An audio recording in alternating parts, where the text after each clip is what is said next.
Hi there. Welcome to this week's episode of the podcast with me, Russell Davis. This week, we'll look at the subject or the concept, the idea of slowing down to speed up. That might feel like a contradiction in terms, but I guess we all know that actually, with a better state of mind, we're more effective. So why is it we keep cracking on 100 miles an hour when actually we'd be far more effective to take a break, let our mind settle, and carry on? Let's unpack this idea of slowing down to speed up and what that means for you.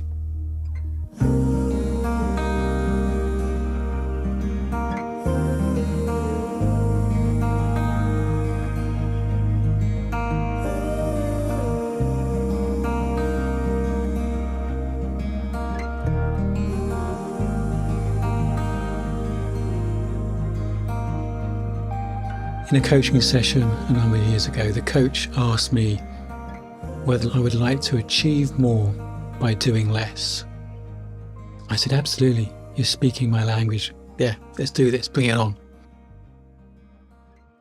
And he went on to say, what if I can help you achieve more by doing nothing?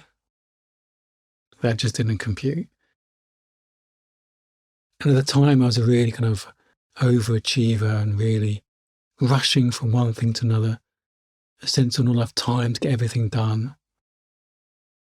And when he said, yeah, achieve more by doing less, yeah, bring it on. Achieve more by doing nothing just didn't seem possible. I didn't know what he was talking about. My brain couldn't compute that.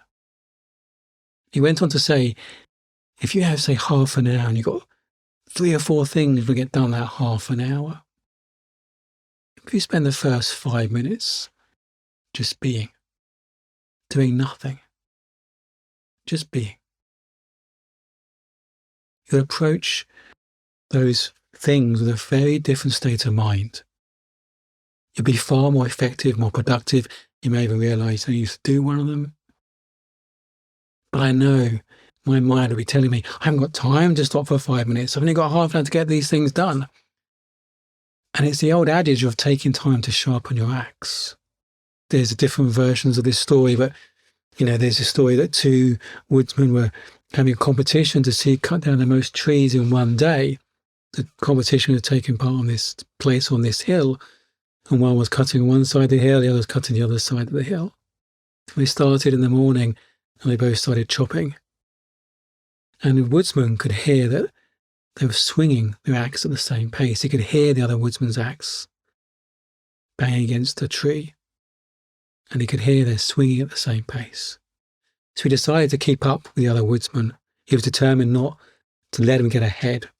So he swung at the same pace, and he kept up with the other woodsman the whole time. But after about 50 minutes or so, the other woodman had stopped, gone quiet. So he said, he's taking a break. I'm going to carry on. I'm not going to stop. I'm going to carry on. I'm going to get ahead. I'm going to get ahead. And he carried on chopping. And after about 5-10 minutes, he heard the other one start again. And they carried on swinging at the same pace. And every hour, the other one stopped for about 5 or 10 minutes. But the woodsman determined he wasn't going to stop. He was going to make sure he got ahead. Because at the end of the day, he was determined he'd won. And they counted the amount of trees that was felled. The other woodsman had won. He said, how is that possible? We chopped at the same pace. But he stopped every hour for 5 to 10 minutes. I didn't stop all day. How is that possible? And the other woodsman said, I stopped every hour to sharpen my axe. And often we don't take time to sharpen our axe. Taking time just to be, our busy mind says, I haven't got time for that. I haven't got time for that. But the more we begin to slow down, we're more effective. We take time just to let our minds settle. We get clarity, perspective, insights, creativity. A moment of inspiration is more valuable often than 4 hours of perspiration. And sometimes we just slog through in a low state of mind, just trying to slog through, and all we need to do is get up from my desk and just take a break, go for a walk, just take a break. But it's our fear, our busy mind says, we haven't got time for that. We haven't got time for that.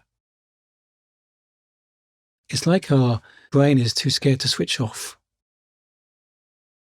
Another analogy I like is that our brain is like a computer. So our analytical mind is like a computer. Our conscious analytical mind is like a computer. Now, a computer can crunch numbers in a way that we can't do in our head. But when we're not thinking about something, and we stop thinking about it, our unconscious mind knows our intent. Our unconscious mind knows we want a solution to a problem, we want to achieve something. So we don't actually completely stop thinking about it. It drops into our unconscious mind, it drops into our soul, our instinct, our intuition, it drops into a deeper part of us. And that's like the Google data service. It can process data and find trends in data a laptop could never dream of finding. But sometimes we don't trust that. We don't trust our innate wisdom. We don't trust our ability to come up with solutions. We think we're not thinking about the problem, we're not putting perspiration in, then we're not going to get the answer.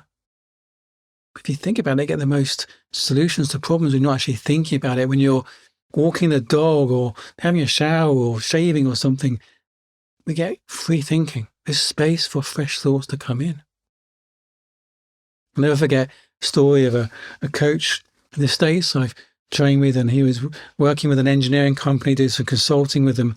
And while he was there, one of their customers had a technical problem, so the team of engineers got around the table to try and resolve this problem. And they're there most of the afternoon. And it came to about 5 o'clock, they were still there.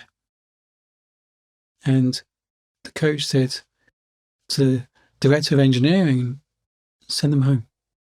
Send them home. And the director of engineering said, no, don't get it. They're going to stay until they solve that problem. They need to solve that problem. And George said, trust me, send them home.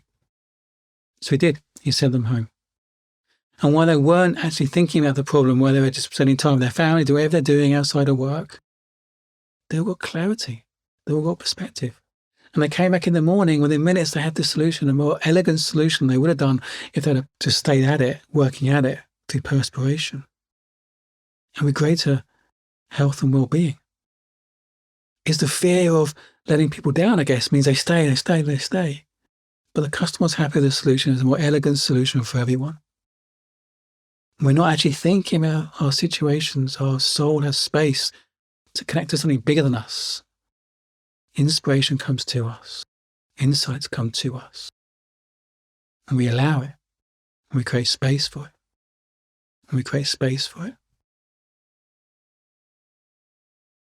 I realized that my head was so busy, I didn't get insight. My head was so busy, I didn't feel connected to anything beyond me.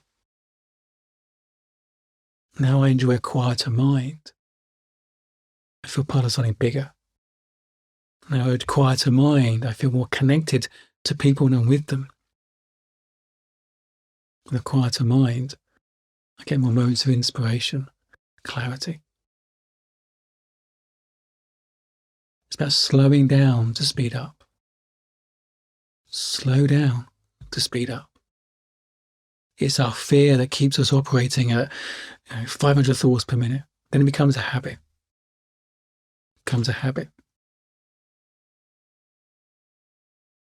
You've got everything you need to thrive. Whatever happens, you'll be okay. Our soul knows we're going to be okay whatever happens. Our soul finds solutions from a place of love, abundance, perspective, clarity, not from fear. Whatever happens, you'll be okay. Slow down, breathe. Your wisdom is so much more effective than you imagine. Let the answers come to you. You have everything you need. Slow down, speed up. Slow down and connect to your truth, your heart, your soul, your wisdom, and your innate well-being. That knows you're okay whatever happens. There's no rush. Loving you.